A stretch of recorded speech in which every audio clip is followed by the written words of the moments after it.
Hi, I'm Alex Navarro. And I'm Jason Ocampo. And today we're here to talk about Shadowrun for the Xbox 360 and PC. Jason, you recently had some time to check out Shadowrun. Yes, I did. What is it? Shadowrun is a multiplayer-oriented action game. It's, you think of it a bit like Counter-Strike, but a lot crazier because it's set in this universe where fantasy and magic exist. And so instead of just running around a level with a gun and shooting at people, you can run around the level and use all these powerful abilities to do all sorts of stuff that was generally regarded cheating in a lot of other games. And in Shadowrun, that's on purpose. You can look through walls and see where people are, teleport then behind them and hit them with a sword. You can fly up to a sniper post and turn into a puff of smoke. You can summon monsters. It's just very crazy. And you're saying it's not cheating this time around. Now it's like the strategy of the game is figuring out how to use these various cheats and turn them into like an actual gameplay experience. It is. It's very rare that you get to talk about shooters and talk about like strategic depth. But when you play Shadowrun, you can't help but feel that there's just a lot of stuff you can learn in this game. You could play it over and over and over again and still discover new things. In fact, when we visited the Fauza studio over at Microsoft that's working on the game, they've been playing the game for 2 years and they're still talking about new stuff they discovered. Now, the name Shadowrun, kind of familiar to me. Why is that? Well, Shadowrun was originally a pen and paper role-playing game from the 80s and 90s. It was pretty popular, but it was turned into later, Super Nintendo game and such. It disappeared for a long time. And so now it's come back, and there's a bit of controversy there. A lot of the old school Shadowrun fans are expecting a role-playing game, and this new Shadowrun is very much a first and third person shooter. So this is not the next generation of pen and paper role-playing games? Oh no, this is not. This is much more of a Counter-Strike-ish game, but with a lot more, strategic depth in it.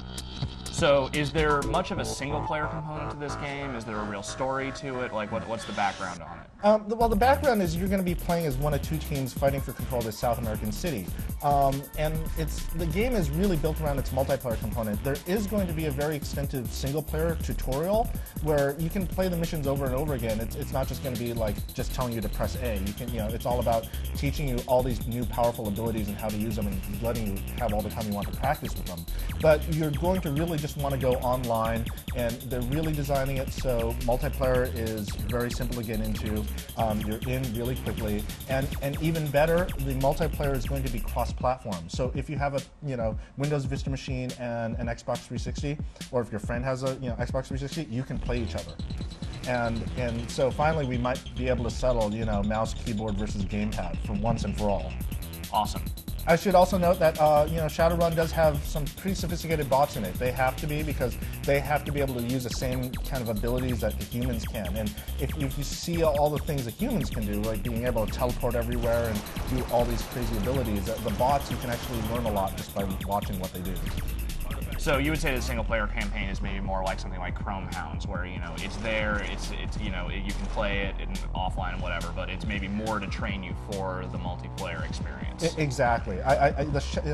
The single-player tutorial in Shadowrun will get you up to speed. And, you'll start feeling good about yourself. You'll start feeling, I figured this out, and then you can go online and just start really mixing it up. And you might be surprised. I mean, there are so many crazy things you can do in this game.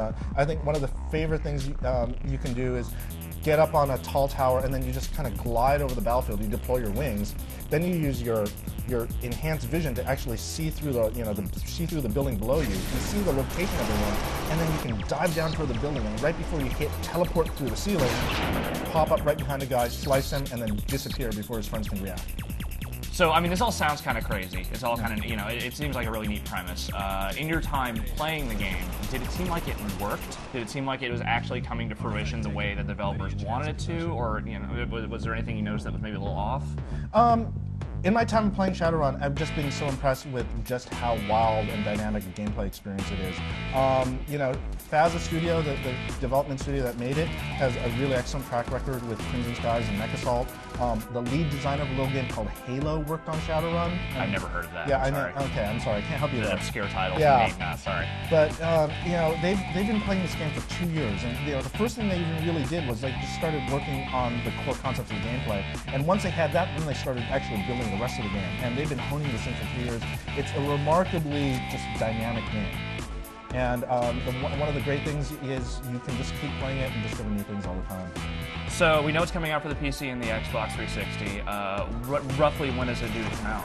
You know, we're still working on finishing the game, and a lot of it was kind of tied into Windows Vista. But, you know, they're looking to finish the game up this year, and we will certainly see Shadowrun ship sometime a bit later. All right. Thank you very much, Jason. Thank you, Alex.